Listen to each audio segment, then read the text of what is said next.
Hello, everybody. I just received a full briefing from our emergency response teams, including FEMA and agencies that are going to be helpful in the response and recovery efforts, the Department of Energy, the Department of Transportation, the Department of Health, Homeland Security, and the Department of Health and Human Services. Obviously, everybody is aware at this point that this is going to be a big and powerful storm. And all across the eastern seaboard, I think everybody is taking the appropriate preparations. I've spoken to all the governors in all these states. They have issued emergency declarations. Those have been turned around quickly here in the White House.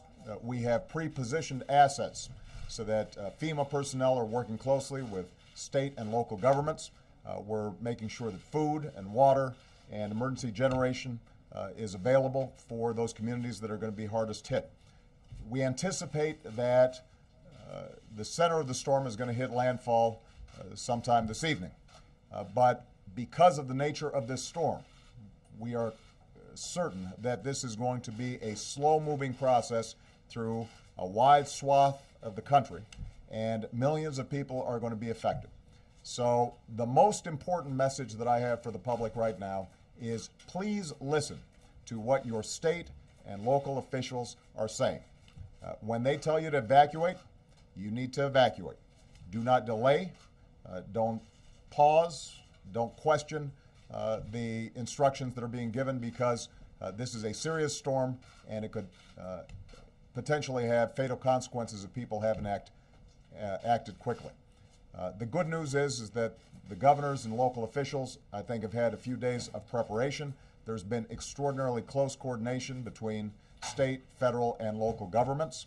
And so we're confident that the assets are pre-positioned for an effective response in the aftermath of the storm. But keep in mind that for folks who are not following instructions, if you are not evacuating when you've been asked to evacuate, you're putting first responders at danger. We're going to have search and rescue teams in and around multiple states all at the same time. And although we've got Coast Guard and the Department of Defense all positioned, if the public's not following instructions, that makes it more dangerous for people, and it means that we could have fatalities that could have been avoided.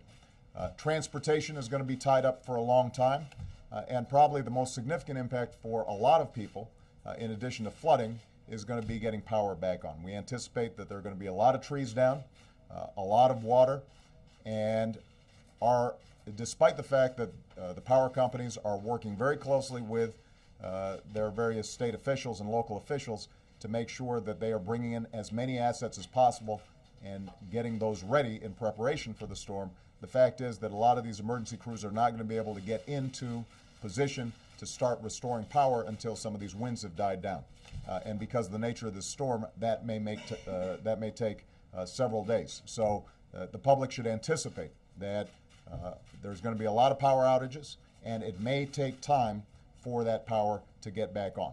The same is true with transportation. There are going to be a lot of backlogs, and even after the storm has cleared, it's going to take a considerable amount of time for airlines, subways, trains, and so forth, potentially to get back on schedule, depending on the amount of damage that has occurred. Let me summarize just by saying that I'm extraordinarily grateful for the cooperation of our state and local officials. The conversations that I've had with all the governors indicate that at this point there are no unmet needs. I think everybody is taking this very seriously. We've got pre-positioned all the resources that we need, but right now the key is to make sure that the public is following instructions. For those of you who still need additional information about how to respond, you can go to ready.gov. That's ready.gov, and that website should provide you with all the information that your family needs in terms of how you can prepare for this storm. Our thoughts and prayers go out to all the people who are potentially affected.